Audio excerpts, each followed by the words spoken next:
Give me a C word then that you would associate with Trump. Time's up. Cronies and crime. You can see some of the other clips on the channel of just what's happened today and Thursday. And I totally forgot. Jeffrey Clark is also in a little bit of a... Ooh. At the end of the day, I know you shouldn't judge somebody by the company they keep or the people they employ or the people they surround themselves with. But the more and more you look at the environment around Trump, you just think... Well, yeah, what do you think? Comment section all yours, please, now.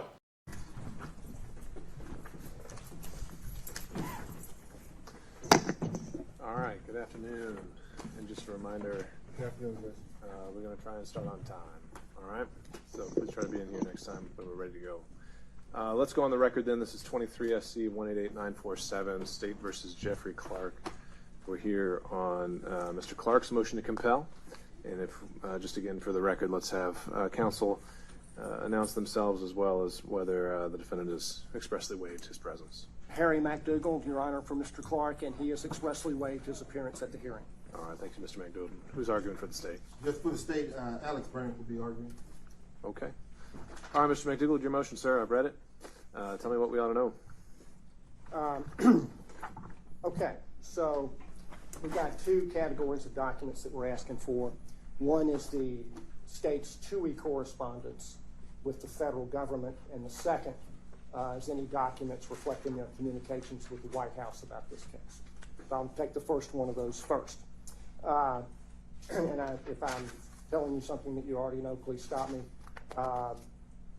Set the table. To bring a former federal employee into court to testify, the federal regulations require you to comply with what are called TUI regulations, which are named after a case involving a guy named TUI. You make the request, the agency applies the criteria in their regulations, they say yay or nay and give their reasons. If they say yes, they will normally reserve some areas or topics where the witness is not allowed to testify, and things like a privilege of one kind or another. It might be executive privilege, it might be law enforcement privilege, it might be classified information or national security. We're asking for their TUI correspondence because we believe the federal government's response will be helpful to the defense and may be material to the outcome of the case. And we believe that is true whether TUI clearance was granted or refused, and I will explain that. If it was denied, it will tell us if the key witnesses to prove the state's case against Mr. Clark are available to testify at all. And if they are not available to testify at all, that would mean the state would be unable to prove their case against Mr. Clark. And obviously that would be material and helpful to the defense. I don't know if that's the case, but we have reason to believe that it might be, which I will explain. It was reported in the New York Times that the DA's office had asked for TUI clearance for Mr. Jeffrey Rosen and Mr. Richard Donahue to testify to the special purpose grand jury. Mr. Rosen was the acting Attorney General of the United States at the times relevant to the charge, and Mr. Donahue had a much more complicated title, but he was number 2 at the Justice Department. So the New York Times said the DA's office asked for TUI clearance for those gentlemen and was refused. We attached that article to our motion.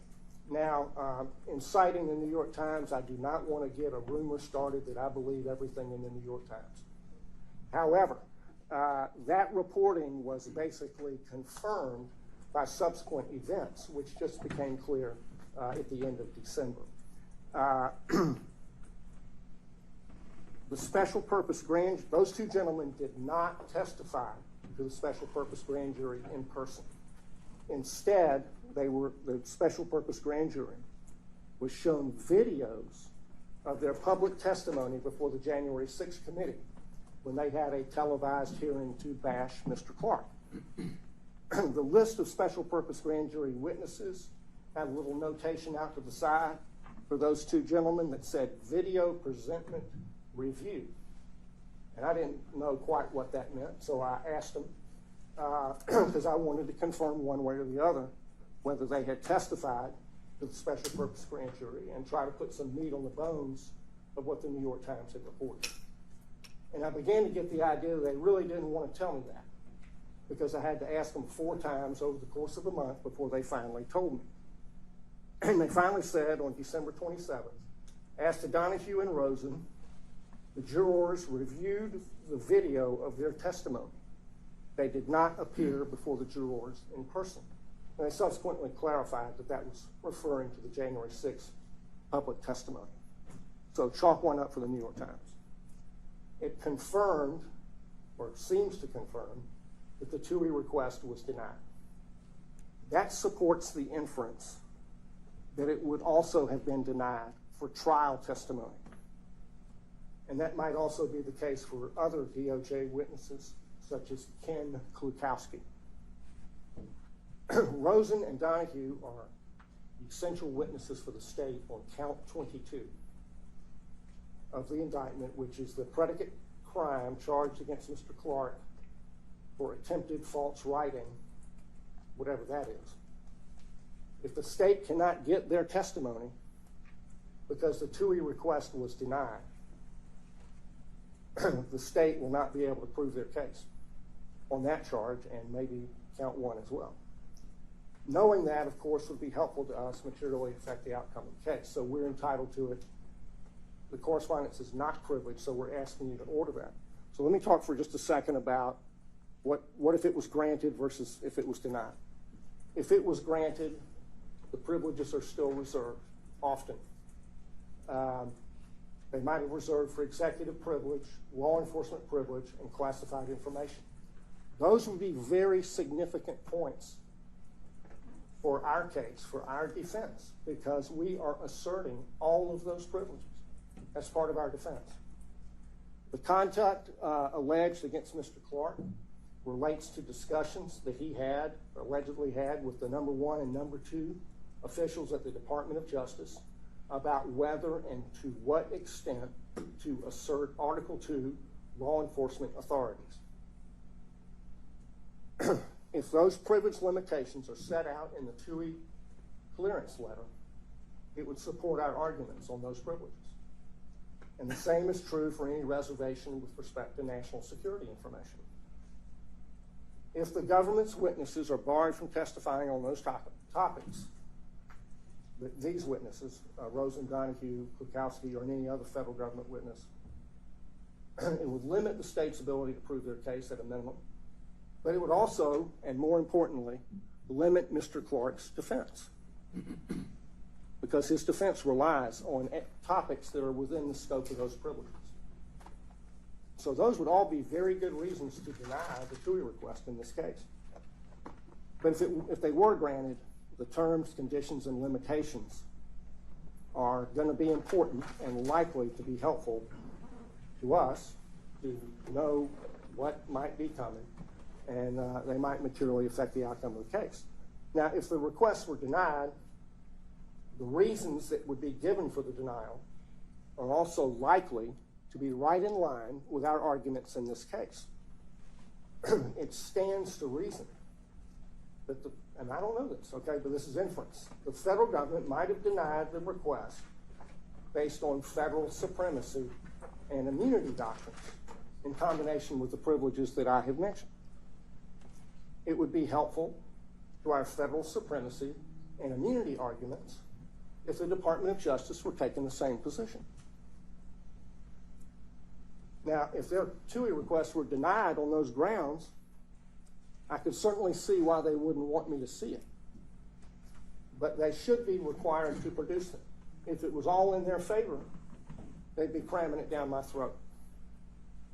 So that is the argument on the TUI correspondence. And I'll now go to White House contacts unless you have questions, Your Honor.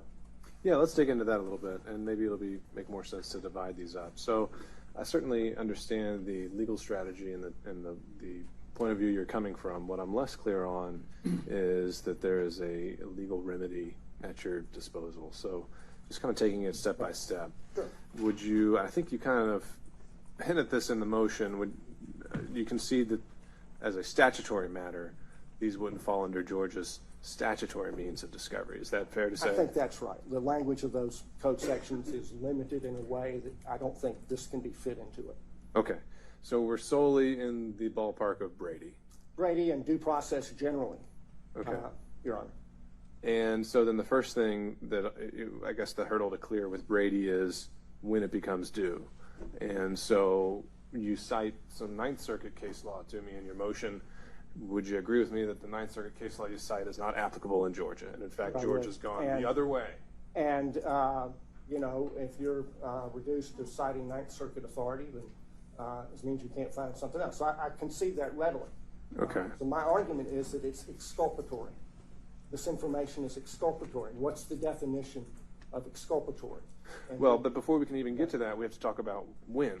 And so purely on the issue of when, the Ninth Circuit says Brady becomes ripe before trial. Right.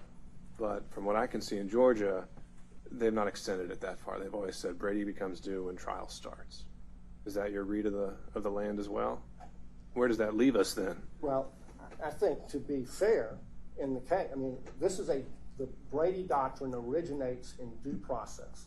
Okay, so we're not in a stovepipe, we're in due process land. We have a motion deadline coming up. If the Department of Justice has told the DA's office, you can't have these witnesses because it is offensive to federal supremacy and immunity, that would be pretty good for us on the motion. And so to be fair to us, to give us due process of law, we should have access to that evidence. And that's evidence that would strongly support. I don't know what it says. It might say, you know, you got a free shot. But if it does say that, we would have arguments to make about that. And this was also something I think I brought up with Ms. Bernard last week, which is let's take out the complications of TUI and the federal guidelines. If this was just the type of murder case that we hear every week here in Fulton County, where a defense attorney says, I need to know whether the sole eyewitness is going to be there at trial next week, because if he's not, then we should roll forward because I don't need to take this generous deal the state's offering me. That would never be granted, would it? How's this any different than that? Because it would be a legal unavailability of the witness, as opposed to the witness has run away or the state is deciding whether to call them. I'm not asking you to take somebody on a may call list and tell me whether they're really a will call witness. I'm wanting to find out, is the witness available at all? Ever. And remind me with TUI, though, can that be decision revisited at any point? I mean, up until the day they're scheduled to testify, could the Justice Department say, we changed our mind, the witness is cleared? Well, I suppose they could. The federal supremacy would allow them to do that, but the federal supremacy issues in the case are significant for Mr. Clark. And if they took the position they're not allowed to testify to a special purpose grand jury, there must be a reason for that. And I don't know what they said. I don't know what their thinking was, but it could certainly be any of the reasons that I've given. Mm-hmm. And if that was their reason then, what would change about any of that now? Okay, so the distinction you're saying is that this is more an issue of legal unavailability versus your run-of-the-mill case would just be logistical unavailability? Yeah. So it's like, imagine if the what if that eyewitness in the murder case had fled the United States and they're beyond extradition? They are legally unavailable. It's the same issue? If the prosecution knew that, I think they'd be obligated to tell the defense, because it would mean they can't prove their case. So it's like if the witness was dead and the government knew it and we didn't. All right, that's another good example, because that has, I mean, a dead witness, that has to have been something that's been litigated before under the context of Brady. I Have we haven't found a case like it, that? but I will take another look, but I will give you the caveat. There are movers in my office right now. So we're a little out of pocket, but I'll see if I can find something on that. All right. Why don't we split it in half then, and let's hear from the state on that issue.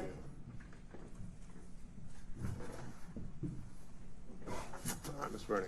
Sure. With respect to the DOJ 2 requests, those were communications about logistics and procedure.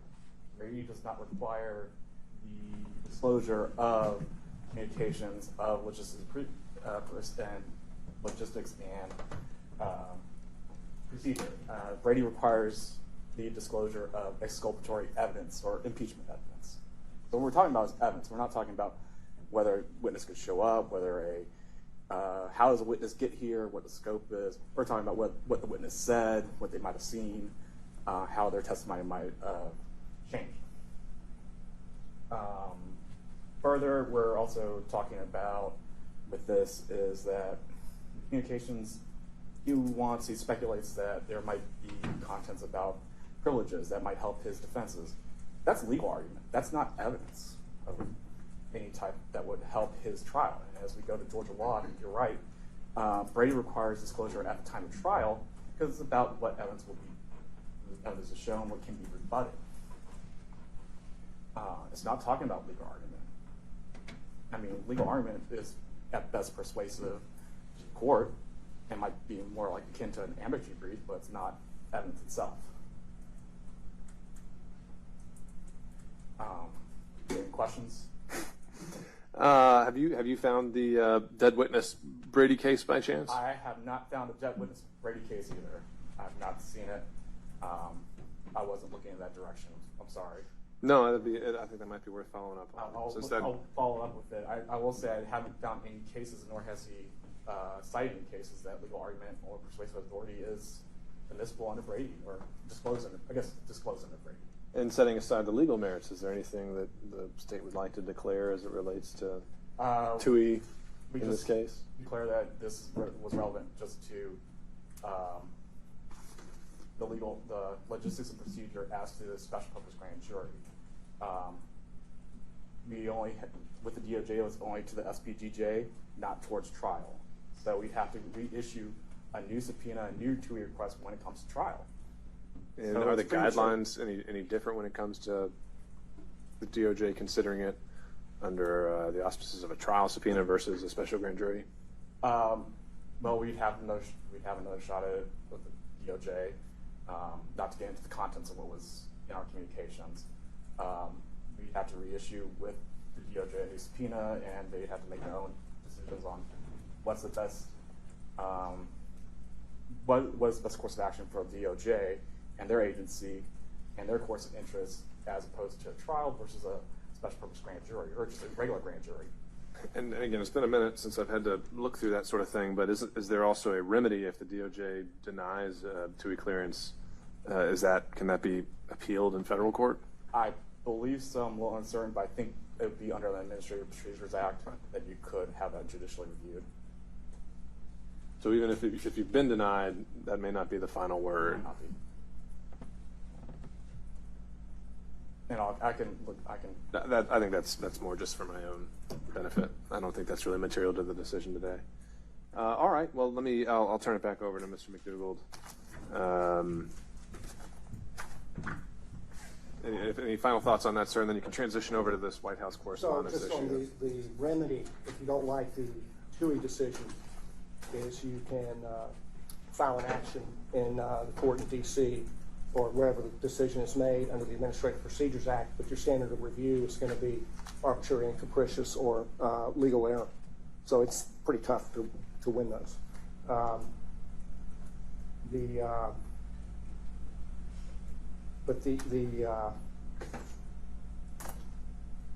It sounds like they haven't made a request for trial. He didn't say it affirmatively, but it sort of sounded like that. But they did make a request for the special purpose grand jury, evidently, and it was evidently denied.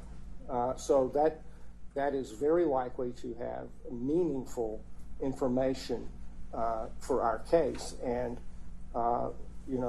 the point he makes about what's the scope of Brady, there's something to that. But the definition of exculpatory that we quoted in our filing, that's the 11th edition of Black's under the tender mercies of Brian Garner.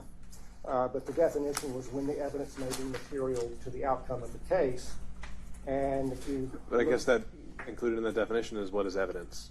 Yeah, what is evidence? Is someone going to be in a place or not going to be? Is that evidence or is that logistics? But it's sort of a phenomenology problem. Here it goes to the absence of evidence, which is an evidentiary point.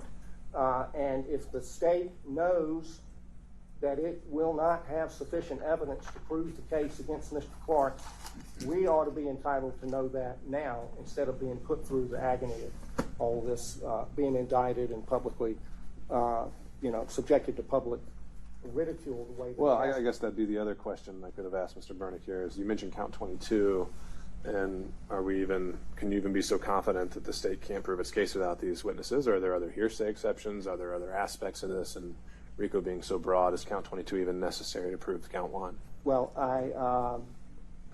those become less certain as you go down the line, but to prove that it's a false writing. I mean, look, this is not a new story. We're litigating the exact same theory in Mr. Clark's bar case, where he's charged with attempted dishonesty. And the explicit argument is that Rosen and Donahue said that the things in this letter were not so, and they would not agree to the letter. They were against it. They hated the letter. Okay, fine. Well, who is going to put on testimony of what they said to Mr. Clark? It's them. It's them. It's not anybody else. And so if they can't put them up, that they can't prove that. And that's assuming and crediting that attempted false writing is a viable legal theory. But does it have to be proven false with their opinion? Couldn't it just be proven false by other evidence? Even if they believed it or disapproved of it or thought it was not in the best interest. Is that they told him. That's the linchpin of the attempted falsity. Because the indictment alleges in count 22 that he went back to them after having been told. So the having been told part is essential to the proof in this case, as it is essential in the proof of the bar case. The bar case, they provided more detail on how they expect the evidence to unfold than the state has, but that's how it's going to roll. Okay. All right, so let's talk about your part 2, Yes, sir. White House communications. Right. So we know that there were contacts between the White House and the prosecution team because Mr. Wade's billing records that were filed into the Mike Roman motion show a conference of White House counsel on May 22nd of 22, and another conference at the White House, I believe, in November 18th of 22, which brackets more or less the work of the special purpose grand jury. They were impaneled on May 2nd of 22, and I think they heard their last testimony right around that November time frame. The reason that matters, Your Honor, is the obvious political dimensions of the case. The DA was already disqualified from investigating or prosecuting Burt Jones because of a political conflict of interest, because she was campaigning for his Democrat opponent using the imprimatur of her office. So the DA's politics were already in this case on a de jure basis long before the indictment was even issued. The White House has its fingerprints on all 4 criminal prosecutions of President Trump. And now we know they have their fingerprints on this case. President Biden is reported to have complained that the Department of Justice was taking too long with the case against President Trump.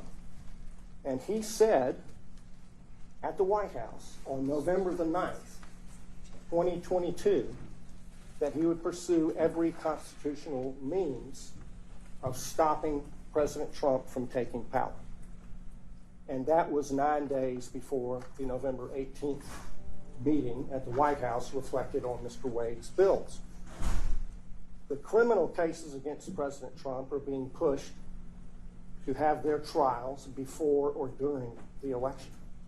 The DA in this case is pushing to have this case start in August, and according to their time budget, that means that it would be tried while voting was occurring.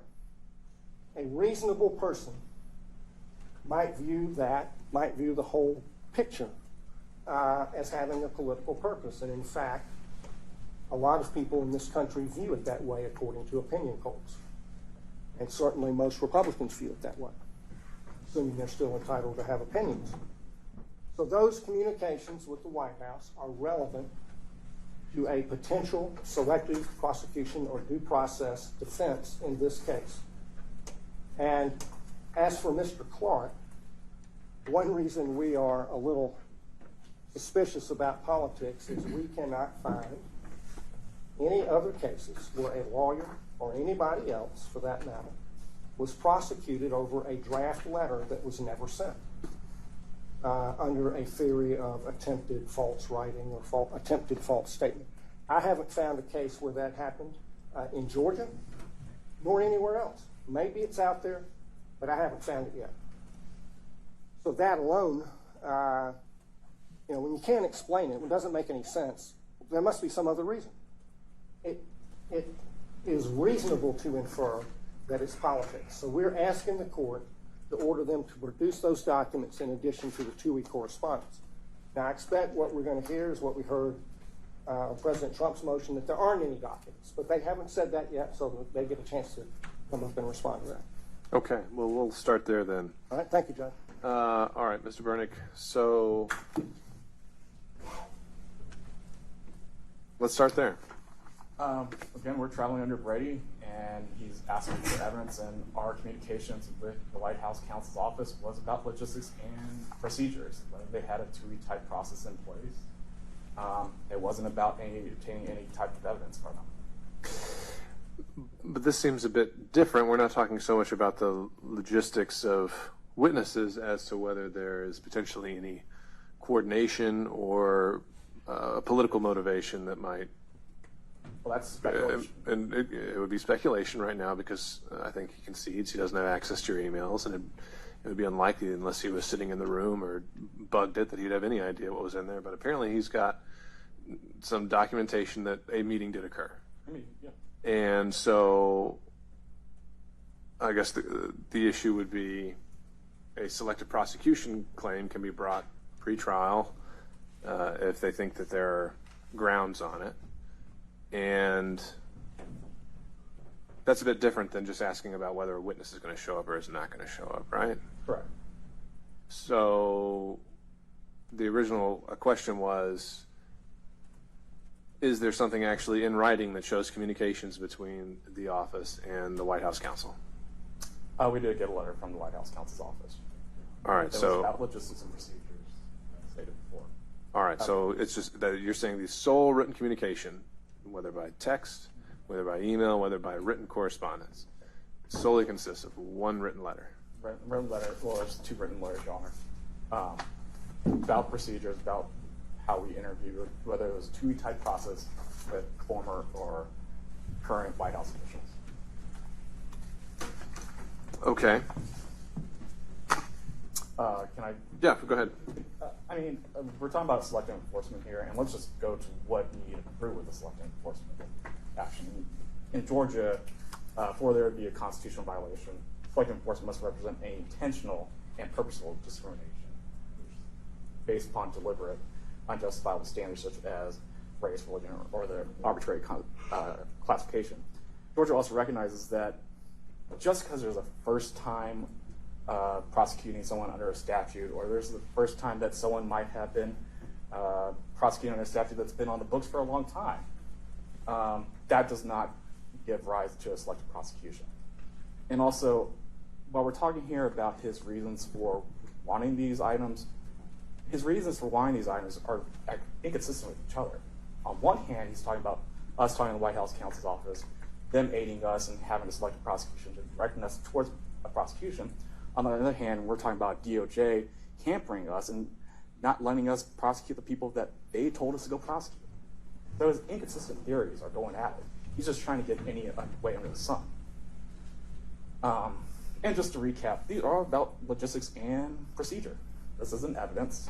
This isn't anything that is obligated to be disclosed under Brady. Would you agree, though, that Brady doesn't necessarily have to be evidence that on its face is material, but something that could lead to material evidence? So it just has to initiate that chain of discovery. It could initiate the chain of discovery, but in the end, it has to be about evidence or what's coming out. Sure. Okay. And so if this created some kind of lead, you would agree that a selective prosecution is a viable claim? There are a lot of hurdles, and I don't think that they've jumped any of them in this as alleged in this motion to compel. I think they'd have to show disparate treatment among other similarly situated potential defendants. That hasn't even been alleged. But a selective prosecution is a real claim. It is a defense that's viable in Georgia. All right, and that's one that would have to come up before trial because a jury would never get to hear any of this. There is case law that says it is a pretrial motion, yes. All right, and so Mr. McDougall, let me emphasize that. This argument you're making about selective prosecution, would you agree that that is something that doesn't go to the merits of the case at all? That's not something a jury would ever hear or be able to consider? Well, I think part of my argument is the case has no merit and is being prosecuted because of politics. So the merits and the selective prosecution argument are joined. But I think I want to reserve the right to change my mind, but I think that's what you said is right, that it wouldn't go to the jury. Okay. Because, I mean, effectively otherwise you're arguing for nullification. Is that fair? Yeah, which, you know. I guess we'll address that if we get there. Any port in the storm, Your Honor. So what I'm getting at is also coming back to the original point, which is the timing of Brady. Mm-hmm. You know, it's usually supposed to be at trial. But, however, there's the caveat unless earlier disclosure would have impaired the defense, right? And we're kind of in the situation where this is a pretrial motion that they have to make, and by the time you get to trial, perhaps it's too late to even make it. So, point being is in situations where the materiality is even somewhat up to debate, I think the proper procedure is an in-camera review. And if you're saying there are two letters that exist, then it seems that those could very easily be submitted under seal. We can see if there's anything in there even remotely resembling something talking about political prosecution or selective prosecution that would further the investigation of that. And if so, then that resolves this motion to compel. Any reactions to that, Mr. Brannick? I think it doesn't allow them to root around in our files, which is not required under Brady, and that is the remedy for a plausible claim under Brady is to do an in-camera inspection. All right. Anything else then you think would be relevant to this issue? No, Your Honor. Mr. McDougall? Just a couple points, Your Honor. Sure. So I learned something I didn't know, which is that there are letters. The second meeting in November doesn't say it's with White House counsel. It says D.C. White House. So maybe it was with the White House counsel's office, but you can't tell it from the time entry. The way Mr. Burnick described it is a TUI-like set of considerations at the White House. The White House does not have TUI regulations. Okay? So what considerations would there be? It would have to be executive privilege. It would have to be. So their position on executive privilege, if it's articulated in that correspondence, is something that we know what their position is with respect to congressional committees, with respect to the criminal prosecution, but this is a state prosecution. I think we're going back to... The government and these privileges are much, much different in this form than they are in those forms. Let me make sure I'm clear here, though. The original motion to compel, the request is copies of all communication with White House counsel's office, right? Yeah, I think I did say that. And so that's relevant solely as it relates to building a claim for selective prosecution? Well, I've learned something that I didn't know, Your Honor. Okay. In this hearing, which is that the letter is a TUI-like dialogue. And I think we ought to get that, too, for all the reasons I gave as to the other TUI correspondence. And the TUI correspondence is not just with DOJ. There are other federal agencies that have former employees with knowledge relevant to this case who are on the state's witness list, like the former head of CISA, Cyber Infrastructure Security Agency, people like that. And we might want to put up the former director of the Office of National Intelligence, Mr. John Ratcliffe. So that actually reminds me of a point I meant to ask you on part one. Were you saying that you were needing the testimony of Rosen and Donahue because you believe that would help your defense? No. I'm sorry, Your Honor, if I wasn't clear. From what we know, video testimony was presented to the special purpose. You would be grand fine if they didn't show up in court, is what you're telling me. I'd be thrilled Okay. if they didn't show up. All right, I just want to make that I don't clear. think I would have to show up either. Okay. All right. All right. I understand the point you're making on TUI. I'm still struggling to see how that fits into Brady, but I'll take a look at the case law And, you know, and we'll see. I know it's not binding on the court, but we did cite to a section of the Justice Manual that that exculpatory information should be provided so that it's useful in time for motions, and that's consistent with the the underlying doctrinal purpose of affording the defendant due process. I mean, do we have to wait until after the conclusion of the state's case to know that they can't prove it if we know that these guys can't testify? I certainly hope not. Mr. Byrne, do you want to speak to that at all? If we're even talking about a material issue, can the state prove its case without Rosen and Donahue? I mean, we're under prosecutor ethics to continually review our case as we get witnesses and evidence and different facts come up, and so if we couldn't prove our case, we have to be able to review them. Might have to dismiss it. It happens all the time in other prosecutions and happens in this courthouse that we can't prove something, we no process. So as it comes through, we'll continue to abide by our ethical obligations. Your Honor, by indicting Mr. Clark, they have represented to the court and to us At the time of indictment. and the world that they can prove the case. And they may have a letter that tells them they can't. And if that's true, that's important. As I understand it, that letter was saying potentially that they couldn't testify before the special grand jury, and I guess there's a question of whether they might have another letter at some point in the future indicating whether that's going to be the case for trial. So the argument evolves, right? And just to clarify on this letter with the DOJ, we're not getting into the substance of it, whether it was a denial of grant, because that gets into the substance of what's going on, just that it's generally about TUI processes. Sure. All right, well, I guess as indicated, I'll take a second pass at how these two requests might fit into Brady. And as to the second issue, we'll start just with the in-camera review, seal the documents on any correspondence with White House counsel's office, as that's what was requested in the motion to compel. And why don't we start there? If you can have that to me, if you can compile it. And then after I've had a chance to review it, then I'll make the findings, whatever I need to make, in the written order addressing all of these issues. And Your Honor, if I may be so bold as to suggest an in-camera review of any TUI correspondence with the other agencies as well. Well, let me see where Brady falls in that, where it falls first. I think that I'm stuck more on the legal issues there. Okay. All right. All right, Judge. And we'll go from there. Anything else then on this motion to compel? No, but I Otherwise- we might approach the bench to discuss the motion that I filed earlier this week with a request to file under seal. Sure, that's fine. We can do that. Before we do that, we can wrap it up though if there's nothing else. Well, when do you want the correspondence to you filed under seal? I mean, how long do you think it'll take you to compile it? If it's two pieces of paper. Those two pieces of paper, if you want them. Yeah, that shouldn't take that long. I'll be here tomorrow too. Okay. And I think you can just do that, a physical copy in an envelope, and let's say COB by the end of the week. All right? Yes. Okay. If there's nothing else.